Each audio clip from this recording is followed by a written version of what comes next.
What's going on, good people of the world? You know what I'm saying? Cal Griffin here with another edition of Legends Talk. Today we got a goodie. You know what I'm saying?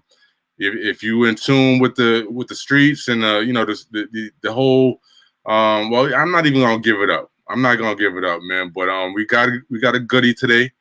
You know what I'm saying? Definitely share this with your friends, your family, your co-workers, your spouse, your dog, whoever you need to share this right now. And feel free to comment, subscribe, all of that good stuff, man. But you know what I'm saying, thank you for joining us tonight. And without further ado, man, we bring you another edition of Legends Talk.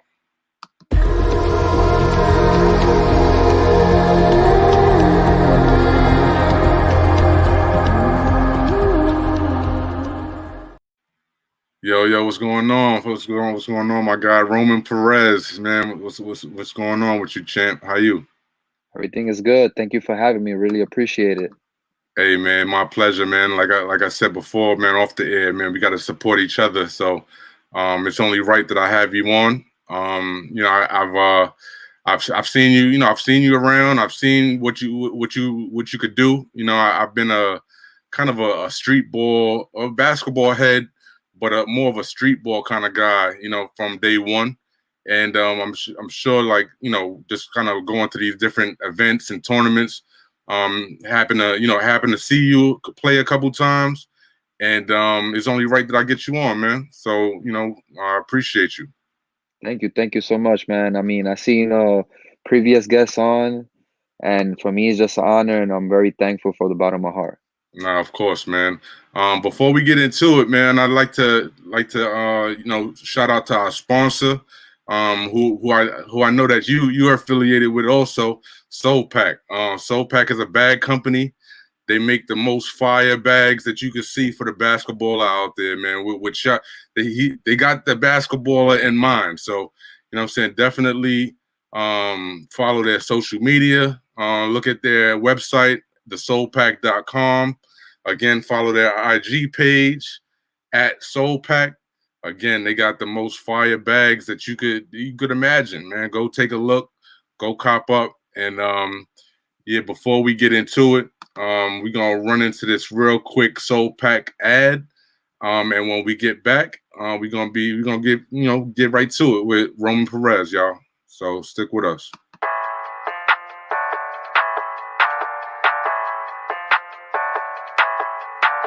Wavy Boy Productions.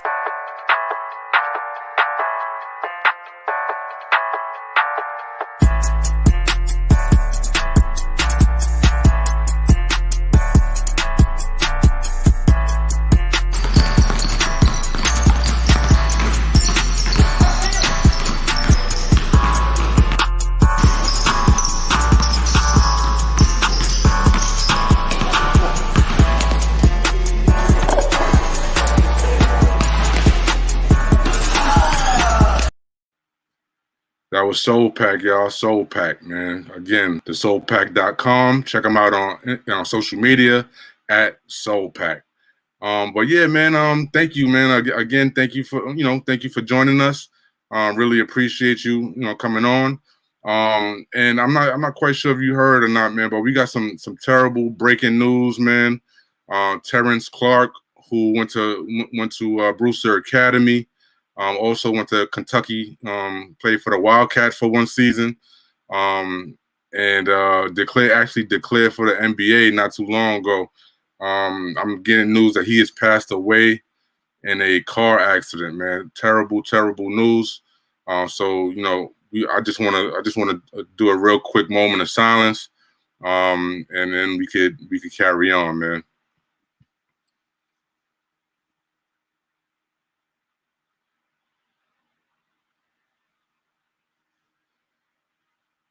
Rest in peace, Terrence Clark, man. That's what I'm hearing. I'm hoping it's not true. Forgive me if I'm spreading the information, sooner than confirmed or what have you. But that's what I'm hearing.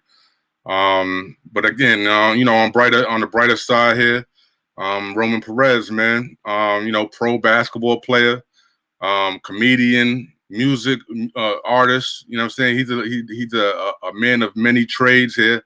You know, he has a quite a story, man, quite a story. You know, it deals with perseverance, determination. You know what I'm saying? Hard work and just focus, man. And you know, all of those words describe your story. So you know, I appreciate you for coming on and wanting to share the story with us. You're also an actor who you know who's you know had roles in movies like the Jackie Ryan story, which was cool with me because I actually interviewed Jackie Ryan a couple months back and took a look at the movie. I didn't even, I didn't know that you were in it at that time or had that connection. But looking back on it, I'm like, oh wow, okay, that's what's up. Also starred in Boogie, the movie that actually premiered in theaters. You know what I'm saying, with Pop Smoke, and May Records and a bunch of other actors. So salute to you, man. Again, your story is very you have different layers on your story, but we're gonna start from the very beginning. Where are you from? And what was it like growing up in where you grew up at, especially during that time frame where the mid 90s to early 2000s. It was pretty crazy everywhere, but where did you grow up? So yeah, thanks again. I really appreciate it for real, man. This is really really really cool, man. Um, I was born in the Dominican Republic. I came at a young age to New York, and I grew up in Williamsburg in Brooklyn. Okay. It was rough, in the 90s. Um, the Hispanic culture is all about competition. People grow up wanting to be better than the next person. And our household, we were never taught that way. For me and my brother, my mom, my father always taught us that you have to be better than yourself. Being in competition with others is not the way because then you want more and more and more. But when you fight against, being better for yourself, you're satisfied and you're grateful for whatever it is that is allowed for you to accomplish in your life. And yeah, it was rough, man. I mean, it was a basketball community. Dominicans usually they say they're baseball players. Right, My right. community was all basketball, and yeah, it wasn't easy. In the Williamsburg area, we have about more than 25 courts, like within 5 mile range. Like it's just so Right, many basketball courts, and I can say that in every court that I played on growing up, I was always bullied, and I was always looked at the weak kid. But it was okay that they looked at me that way because, I didn't take it personal because my parents didn't let me go out to those courts at a young age. The gangs and just the violence right, going right, on in the right, streets. So I knew within myself like I wasn't good. So I knew that the bullying and the, whatever it was that they was coming at me with, or the shots you would say, was because, the word that everybody says, he sucks, he sucked. But I knew that with time, my parents would trust me and my brother to go out to practice and just be out there trusting us that we're going to do the right thing, not get involved with the wrong, curve ways of the streets. right. And yeah, I mean, I love basketball. I was a basketball card collector. I still am to this day. Yeah, me too. Um, I collected action toy, the model dolls, the basketball dolls on the Right, right. statues. Um, NBA 2K with when Allen Iverson and Sega Dreamcast. Mm, The Nickelodeon shows with Shaq. Were motivations, that I love. I just love the game of basketball so much.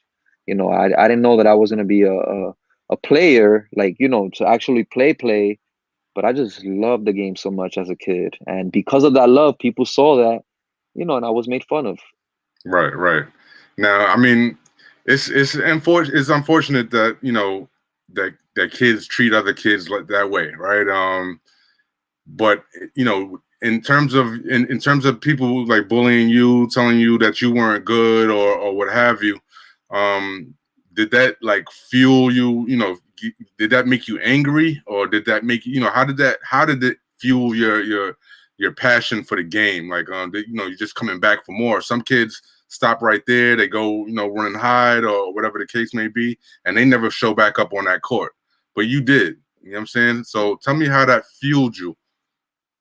Yeah, I mean, you know, I work at a school currently. I coach, and I look at the how they teaching kids not to bully and all this stuff. I get it. But for me, I never took it as like, oh my God. And no, like you said, I took it as fuel. Um, Again, these shows, seeing the impact that, these motivational, even Jordan with his shows that he had on VHS, just how he tried out and he got cut, those Right. stories, motivated me to like, yo, if I put in this work, one day I'm gonna prove them all wrong. And it's not even about proving them wrong, but it's just so that I can feel like, yo, you know what? Even if they don't respect me, I can get myself to be respected. You know what I mean? And yeah, I mean, I didn't play ball growing up until I was like maybe 15, 16 years old. I started Wow. really, really late. Like once a month on a Sundays was not enough. Definitely not enough. Wow. Or playing at home with my brother with a sock and a vase. That was not enough. In my mind as a kid, I'm thinking this is gonna be a sock and a vase. This is gonna get me better, but in reality, it Right. wasn't. So yeah, it definitely built fuel with me, knowing that the word that I always said to myself was one day, one day, one day. And when I meant one day, it was one day I'm gonna run those suicides. One day I'm gonna do those push-ups, those pull-ups. One day I'm gonna be on the court shooting those 500 shots like Larry Bird stories or whatever. One Hmm. day I'm gonna do it. One day. For me, unfortunately, it was later in my life, and because of that, I would still try out for like the school teams, even though I had no skills. And I got cut every time. Sixth grade, seventh grade, eighth grade, ninth grade, all the way to my first year in college, I got cut. Well, So what high school did you attend? so I went to Murray Bertram High School. No way, man. Yeah, that's crazy because I went to Murray Bertram High School. Oh, No, really? no, What year I you actually graduated? um well, I'm telling my age here, man, but I was supposed to graduate in '98. Um, I actually, I actually after my second year at Murray Bertram, I left for a prep school in Connecticut, and that was it for for my Murray Bertram career. I also got cut from Murray Bertram. I got cut. Wow. Yeah, I don't know if you remember, if you know if Mr. Lou was there or Oh my goodness. Cyber yeah. recent, Lou? Yeah, that's crazy, man. That's crazy that you went there. But I got cut from that team. You know what I'm saying? My first year, second year, I didn't play, and my like one of my coaches was like, "Yo, you out of here, man. You want to go to this prep school?" I was like, "Yeah, let's do it," because I really wanted to play, and I don't know if it was something they had against me personally or what, but yeah, it didn't work out. But this ain't my story. This is your story, No, no, man. it's cool. It's cool. I mean, getting cut from Bertram, I know it wasn't nothing personal. It was just that I wasn't good. Right, right, Like right, right, right, right, I knew within myself, like, like yeah, as I was getting older, I was getting better than the kids in the community. right. But and another thing was that I became a Kevin Garnett fan. Still to this day, Kevin Garnett is my favorite player. Yeah. And in my neighborhood, I was the tallest kid. I'm only 5'11", 6 feet. So in my neighborhood, I'm the tallest kid. So I'm over here. Me and my brother started the Air Alert jumping program. It used to be in the back of the Slam magazine. They Yeah. used to buy the Air Alert program with Larry Hughes, Baron Davis teaching you how to jump higher. And instead of working on my jump shot, instead of working on my handles, I did it reversely and I started working on my hops. So here I am blocking everybody's shots, trying to be Kevin Garnett. But when I went to high school, when everyone's taller than me, I was like, wait, time out. What just happened? I'm not a Right. big man. I'm really a guard. Right. Everybody telling you get down on the post, big man. Right. But I mean, everybody has a story, right? Everybody has their certain things that actually serve as fuel to the rest of their life, and that was yours. So definitely, like I said before, your story is one of perseverance, and that kind of transcended basketball. That went totally throughout your entire life. And so that's really why you're up here. You know what I'm saying? I didn't to be frank with you, like, you know what I'm saying, in terms of your basketball, and you know what I'm saying, like, that didn't blow me away about you, right? To be 100% with you, right? 100% real. But what did blow me away was that you did start late, 16, 15, 16 years old, and you did get cut from these teams, and you didn't quit. You kept going. You know what I'm saying? And this is the story that needs to be shared, 1,000 times because there's a kid out there in the same position right now that has no one to talk to, and he feels like, he's the only one that this is happening to right now. So, I really hope that this message can be shared, with those individuals. And yeah, man, it's motivational. Um, but in terms of basketball, you've always kind of knew that you always wanted to play, but you didn't have the skills to match. But when did it start to, like, kind of even out for you in terms of the skills, and it's starting to work out for me? When did you kind of figure out this is what I really want to do? And in realistic terms, this is what I can do. I mean, as a kid growing up, even till to this day, I'm always a dreamer. Like my father always taught me, like the more you knock on doors, one door is gonna open, and then once one door opens, the next one opens, and the next one, and then boom, boom, boom, and you're like, whoa, how does all these doors open? Because what he meant by knocking is hard work. So the more work you put in, the more opportunities will arise. Um, when I was 15, my brother was 14. We did the kids in our neighborhood, for me, they didn't support. I was getting cut. I wasn't good. I'm like, man, but it's just finding a way. You know what I mean? That's just because in one park you're not liked doesn't mean that if you go to the other park, they're not gonna like you there. They might like you there.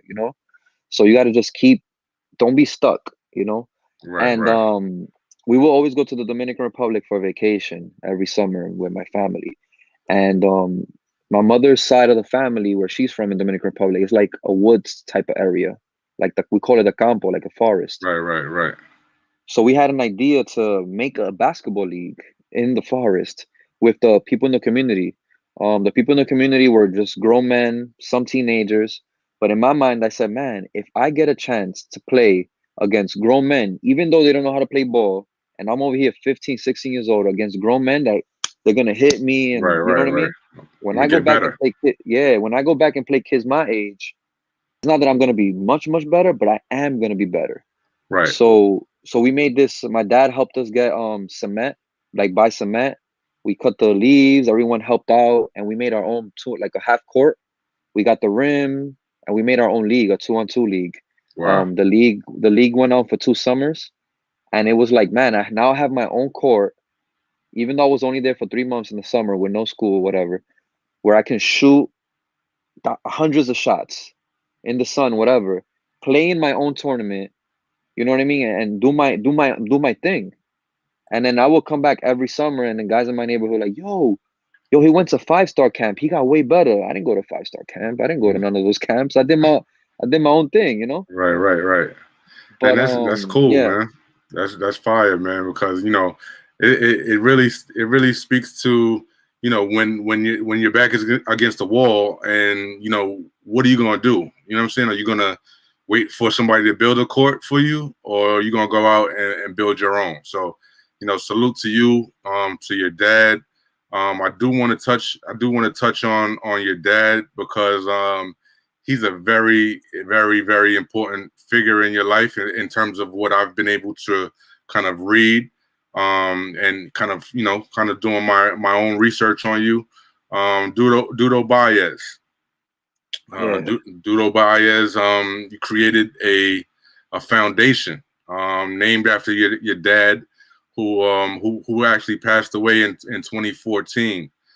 Can you tell me a little bit about, not only your dad, but the motivation behind your foundation and some of the things that you've been able to, accomplish throughout throughout the tenure of your foundation? Yeah, so man, it just, again, just sharing, the beginning of the sharing that I have so far is like, wait, time out. He's been cut, he's been bullied. Wait, where's the where's the good part? You Right. know? I went to school, my first college was after Bertram in Utah. I went to school in Utah, running away from the bullies and running away from everything. And I still got cut in Utah, and then coming back to New York and then finally making the Hostels Community College team and then New York City Tech. And then after that, pro. But throughout all those times that I was down, down, down, down, my father was there in my ear telling me, hey, it's okay. You'll get it next time. Dad, I got cut. It's okay. You'll get it next time. Dad, I got cut. And he'll be like, like, really? Like, it's okay. You'll get it next time. And it was always that hope that never died of him just wanting his sons to make it. He never wanted us to follow his steps, um, despite him being a great role model, great father. The Hispanic culture has a habit that, the weekends, I mean, every culture, they'll drink and, whatever. Yeah. And, he had that side of him and he didn't want us to be like that. He Right. wanted us to be pure. He was a mechanic. Nothing wrong about being mechanics. I have family members from my father's side that are mainly all mechanics. He didn't want us to be refrigeration mechanics. He wanted us to be better. I bring that up as an example because, I have my kid. I don't want her to follow my steps. I want her to be better. You Right. know what I mean? So my dad always believed in our dreams. For me, a skinny kid, a Dominican that's supposed to be playing baseball, um, 5'11", not tall for the sport. Here I am chasing the dream of basketball. Um, he at first he was like, "This is, challenge is gonna be a challenge," but he saw the respect that came within the sport, the love that other people had for the dedication that I had for the game of basketball. Like for him, it was just more than an orange ball shooting in a hoop. For more, it was more about the people and him seeing that love, that unity when people play basketball before and after the game, people talking on the court, somebody falls, you pick them up, and the refs, the action for him, it was just so much passion for him that he just said, you know what, I'm gonna support him, I'm gonna push him. And I thank God because throughout the first couple of my pro years, after my 2 years in college, Hostels and City Tech, it was very difficult for me. Um, in my country, Dominican Republic, and some other countries that I played in at first, he was, some teams didn't pay, so he would like Western Union me money, making sure that I'm still following my dreams, making sure that Right. I'm Right. good. And in his mind, he's like, wow, my son is playing here now because of our ball. He's playing here, he's playing there, he's meeting this person. And just like I said earlier, doors and doors, it just made him continue to support. And when he passed away in 2014, that love that he had for me and, for my teammates and even opposing teams, like he would buy Gatorades for opposing teams because he saw them thirsty. Right. That love he had for people is that same love that I always had for people my whole life, but it just grew in me to say, you know what? Let me just do something in memory of my father to support others. And that's love, peace, and joy. There's no other, those are three words that I always use when I see other people. I want them to see, I want to see happiness. You know what I mean? No matter what level they are, they're good, bad, whatever, coach, trainer, whatever it is, you are worth, you are loved, and that's what's most important. Mm. Yeah, that's solid, man. That's the way it should be, man. For everybody, if everybody felt that way, it'd be a better place to live in, man. Honestly. Can you tell me a little bit about Rodney Park? and the significance that Rodney Park has in not only your basketball career, but in your just kind of your being. What kind of significance does it have for you? Man, Rodney Park is everything.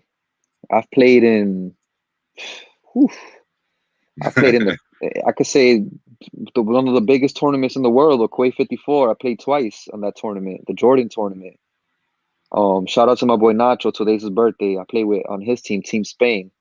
Yeah, that's in like France or something, In right? France, yeah, in Right, right, Paris. right. And I'm telling you, this court is like, whoa, I can't believe I'm here. But out of all the courts in the world that I've played on personally, Rodney Park is my favorite, man. Like I get in, like, whoever see me playing Rodney, I'm not the same Roman that you see in Rucker or in a pro league or professionally. It's a different Roman. It's like I took like Hulk juice or something. Like I just transform myself. Like I don't know. Like I become a Marvel character. But Rodney Park, man, is the park where I grew up, where I was bullied, where nobody wanted me. Like, you suck, get out of here, go to other park. And it's like I always loved the park because it's our NBA. It's the Williamsburg, Brooklyn area is in Williamsburg, but it's the NBA of the neighborhood. Right. If you're from the neighborhood growing up and you playing Rodney Park, You're you official. made it in basketball. You're official. Like, you're official. Like, if somebody from Uptown comes playing Rodney, for them it's like, oh, this is cool. Oh, cool, whatever. But if you are like From there. from there and you playing Rodney, That's the big stage right there. that's like, listen, the whole neighborhood, your family, the bullies, everybody's there. Like, Right, right. So for me, when I played my first year, it was against one of my mentors, or my mentor, Babito Garcia. He Shout came, out to Babito. shout out to Babito. He I knew who he was at that time, 2005. I know he was a legend. I know but yeah, I was at the park eating my shish kebab, and Beal, the commissioner, says, "Yo, Roman, you want to play unlimited?" I was 18. I'm like, yeah, it's against Babito. Do work. And I'm like, all right, cool. And I had my 16 points. I played with a team from Uptown. Then from 2006 all the way to now, I enter my own team. Right, right. And my team, I always leave space for like a friend from Spain or someone from a pro guy that's from overseas. Right, They hit right. me up, yo, you want to play Rodney, whatever. And the thing about Rodney is like 3 blocks away from where I grew up 25 years. I live in the Bronx now, Okay. but it's 25 years, 2 blocks away 3 blocks away from where my old house was. My mom is still there. So it was literally, for my dad, it was like a walk. Roman, what you want? Coconut water, whatever. I'm there with 2 bags. Yeah. And after the games, we'll go to like a Spanish restaurant or whatever, and then we'll go grab a eat. But for my dad, it was like he'll leave the park, and every block he went to, Roman had a game today? Yeah. And my dad would, like, with his chest up, Roman had 40 today, Roman had 45. and for and for the community, they'll be like, 40? And then it'll be like a conversation. How Right, he had right. 40? Like, it was something big.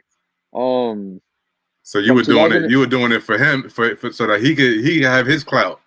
yeah, like my dad there was like, because again, this is my chance. Here I am traveling. As the years went on, I'm traveling to DR, I'm traveling to this country.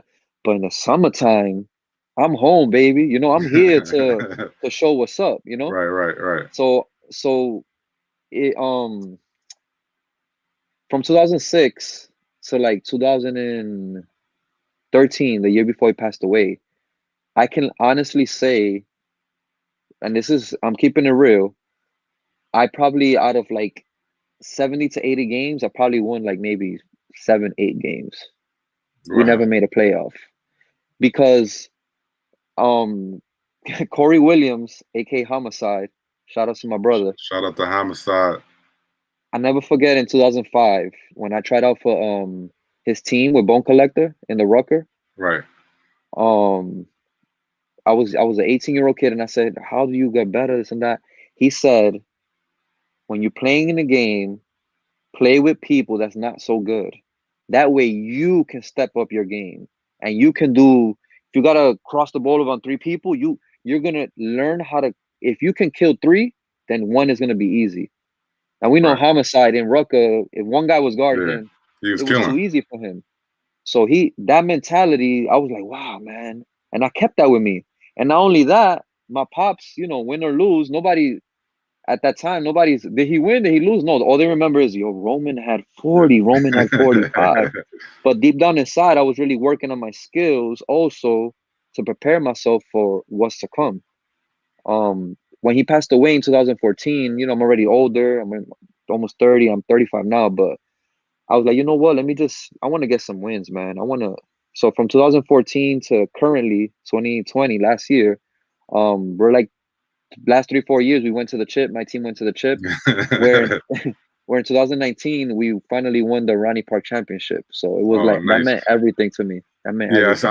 I saw that. I saw the video. You know what I'm saying? It's emotional to say the least, man. But you just holding that trophy, and even just like in a space where you could literally visualize him sitting right there, on a where he always used to sit or what have you. It feels good, man. It feels good. I salute you for that, man. Thank And you.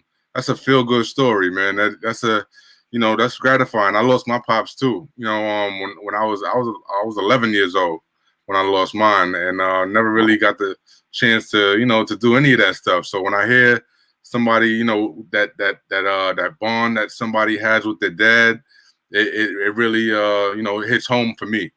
So I definitely respect that, man. And salute and rest in peace to your dad. I know he's proud, and you know what I'm saying, you've accomplished a lot, man. Moving forward though, I want to talk about a little bit about the whole acting thing. Like when did that come into play? Like when did you even know that you can do it?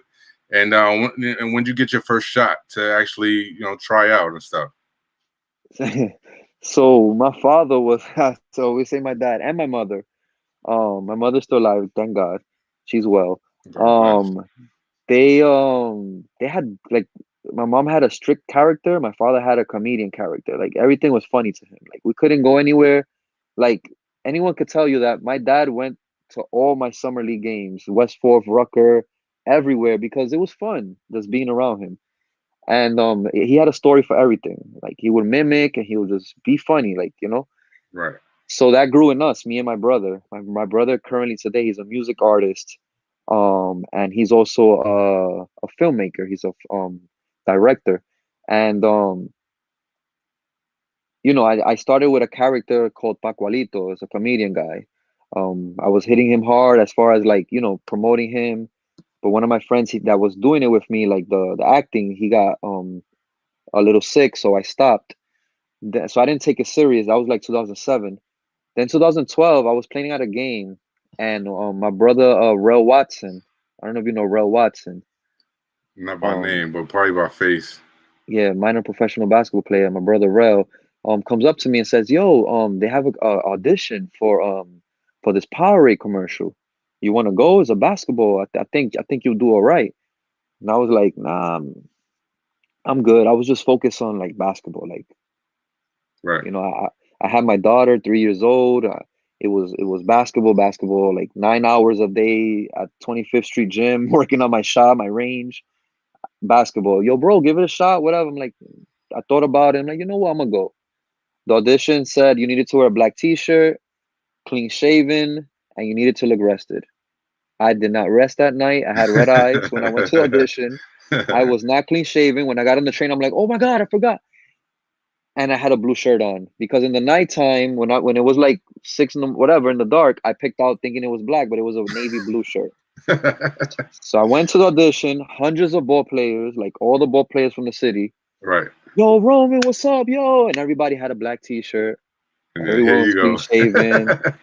And I'm on like 3-4 hours of sleep. And I'm like, oh man, because I was working at that time overnight in Abercrombie and Fitch. So I would get out of work at like 6 in the morning, and then I went to the audition. It was like 10 in the morning. Right. So it was so much going on. So I just said, you know what? In my mind, I said, I am grateful to be here with all of these ballers. because some again, like my dad used to always say, like just the just being together. Yo, what's up? How's everything? Yo, where you playing at? Right, That is right, right, beautiful, right, right. So in my mind, I'm like, you know what? I left out of there happy. I saw people I haven't seen in years. It's the Yeah, winter. I yeah. usually see these guys in the summer. Whatever happens, Uh, happens, right? Like, 3 days later, I got a call. Hey, you made the final cut. We like your look. La la la. Are you interested? And I said, of course. Sounds great. I wasn't excited. I didn't know. I'm thinking, it's just a regular. And then send me a picture of selfie. I sent a selfie, and then that's when they said 3 days later, hey, you just booked the commercial. La la la. I'm like, wow. And I told my dad, and my dad was like, the first thing my dad said, "You're gonna be on TV?" Because he wanted to show the people in the neighborhood, like, yo, my right, son's right, on right. TV. So I'm like, yeah, I'm gonna be on TV. And then when I never forget this. I'm on set. I was so grateful to the max. And whoever was there, like the ballers, whoever's Right, watching this, you guys know this. They had like we was at Rutgers University shooting the commercial, and they gave us free time between the shoots to like whatever rest, be on our phones. right, I went on a mission to shoot my 1,000 shots because we was on set for like hours. And everybody's like, yo, bro, you don't get tired. And I was like, I was just grateful to be in that arena, like right, just right. being there. And then when we went to the room, there was like a real actor, and they was just talking, blah blah blah blah blah. We can make over 50,000, and I'm like, what you just said, bro? That I made over 50,000 in a 50,000 commercial. And I'm like, wait. This? You think this? And then it just went from there. And I called my dad right away. Every little good news, I'll come, pa, guess what, pa? We're gonna probably make some money off of this. He's like, oh, for real? Like 100? I'm like, no, pa, like thousands. So don't say nothing. This is big. Yeah, yeah, yeah. It was something, oh, wow, oh my goodness. And thank God they shot the commercial. I come out for right at the end of the commercial for like 2 seconds straight. You can't miss it. And man, it was like 6 months. Yo, Rome text me. Yo, I just saw you on Yeah, I TV. just I saw just saw you. you on TV. And it went crazy. Thank God, I share this. It's cool. It was a struggling time for me. Here I am with a child, with my wife, Oh, yeah. then girlfriend. My Right, right, father's mechanic business was going down, and we made like $25,000 in that 6 month span. And every time that his name was my name, Roman Perez. So every time that I would get a check, um, he would open it for me, and he'll be like, "Oh, 500, okay," and he'll go cash it with me, and he'll be like, "Here, Roman, take 100. I keep 400." And it was like always the same. I'm like, "Bah, Nagi," like we were always debating, but I thank God that through that commercial, I was able to help my father, and I was able to move on with my life. I got married, and right. and then from there, I was motivated to continue to do acting. And as an actor is a struggle at first, but the more you're consistent with it, just like anything we do in life, like I said earlier, the more doors open. And that's just the example that I'm living right now, that just doors just keep opening. And you're adding to your resume as well as you go along. All you need is a shot. All you need is one shot, right? So somebody say, "All right, now the second person that's looking at your resume or whatever. Oh, they work with such and such. Oh, all right. Let me hire him for this. And it's like a snowball effect sometimes. But tell me about the boogie. How did that come about, man? Because that's a recent movie. It's in major, it's a major premiere theaters. You know what I'm saying? Tell me how that whole thing kind of transpired, and also about did you get a chance to like meet Pop Smoke, or like what kind of guy was he? Yeah, no, for sure. I mean, 2019 was a great year. That's when we shot the film. Rodney Park Championship, Dominican Republic, my first professional championship after 13 seasons of playing Dominican Republic. I finally won my first championship in 2019 in Dominican Republic. And then I come home, Blackjack calls me, "Hey Roman, you want to be in my movie?" And I'm like, yeah. I'm like, yeah, of course.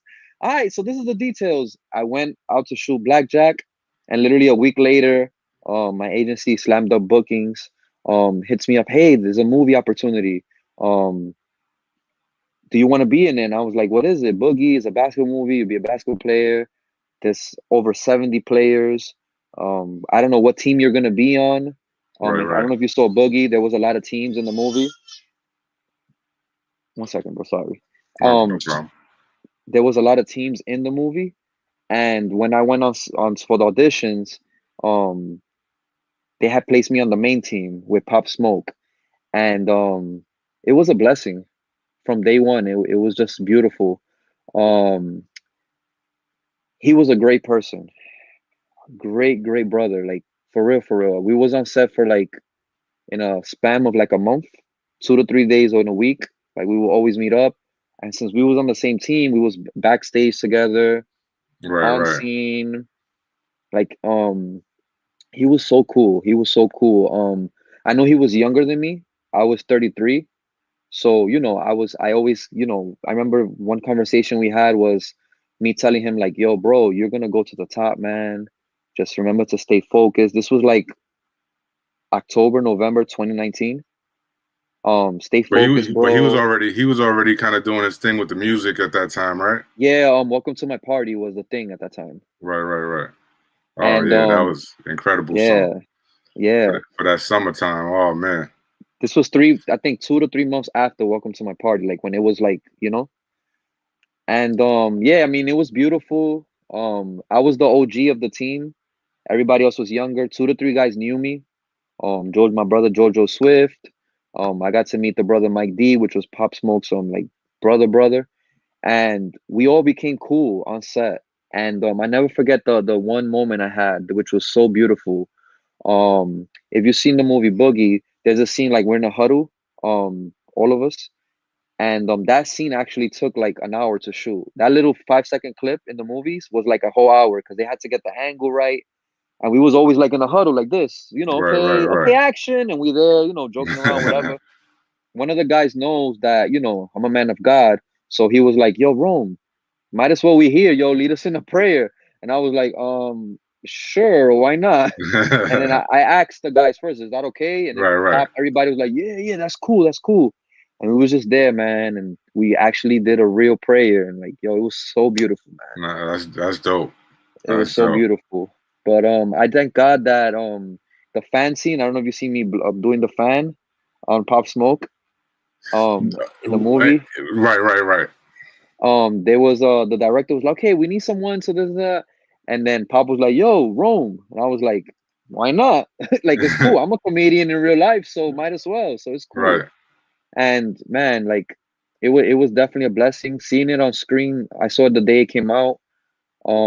It's just hard to like to soak in. I know for everyone that was on set, the actors, it was definitely difficult to see. right, right. But I'm honored, and I thank God that I get to be a part of that movie and part of history. Right, right. And it was a good movie, to say the least. And like you said, it's a part of it was a part of history, because unfortunately, Pop Smoke passed away. And I know you guys were devastated at that news. But I'm a believer that everything happens for a reason.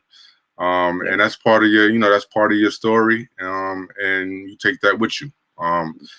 But in terms of the the acting versus the basketball, like which one? I know probably your first love is basketball, but in terms of the acting, it's probably more lucrative for you at this point. So, was there any moment in time where you be like, I'm just gonna do this acting thing and leave the basketball for whoever's out there that wants to play? Did you ever get that in your head? um, not really. I mean, don't get me Or, wrong. or, Like, or vice versa, let me yeah, leave this vice acting versa. alone, or Yeah, I mean, no, I mean, this is my mentality, right? Like, I feel like we're given 24 hours in a day. Basketball, 1 hour to work out my shot, my dribbling, my conditioning. That leaves me with 23 more hours to do other things. I also rap. I write every day. I put myself to like write lyrics. 1 hour, write lyrics. 1 hour, train basketball. 1 hour, work on my acting skills, whatever it is. I right, feel right, like we got to take advantage of every moment that we're allowed to like breathe and allowed to do something. So, like I could be today. I was on the basketball court 1 hour, went hard, my headphone, blah blah blah, shot my 150 makes whatever, and dribbling drills 15 minutes, boom, and I left. Did what I had to do, went on with my day. Right. Yes, I'm getting older. I'm 35, gonna be 36 in November. Motivations from like Babito Garcia, Jack Ryan, that they still hoop. Jack called me the other day, yo, when we playing 3-on-3? I'm like, Jack, you're almost 60, bro. Like, Yeah. Jack is a but funny guy, man. He's a funny character too. People don't know that about Jack, yeah. but he's a very funny character. Yeah, he's super. But seeing them motivates me to continue. I mean, at a pro level, I mean, I played this year minor professionally with my team, the New York City Black Eagles. Hopefully, today I got a message saying that they're starting up the league, the pro league from my country. Later on this year, my owner is wanting me to go back, and I'm grateful and happy that he's considered me. I mean, we won the championship in 2019, so pretty sure he wants to continue that. Right. But my thing is, like, I'm not getting any younger, so I have to do things off the court stronger than what I do on the court, because when it's over, it's over. Right. And you got a family to feed, so you got to try to maximize everything that you can possibly do to help your family eat and put a roof over their head and everything else. I'm in the same boat, man. So, definitely salute to you, man, for being a father that's present, and you know what I'm saying, and not enough credit is given, to that. So respect.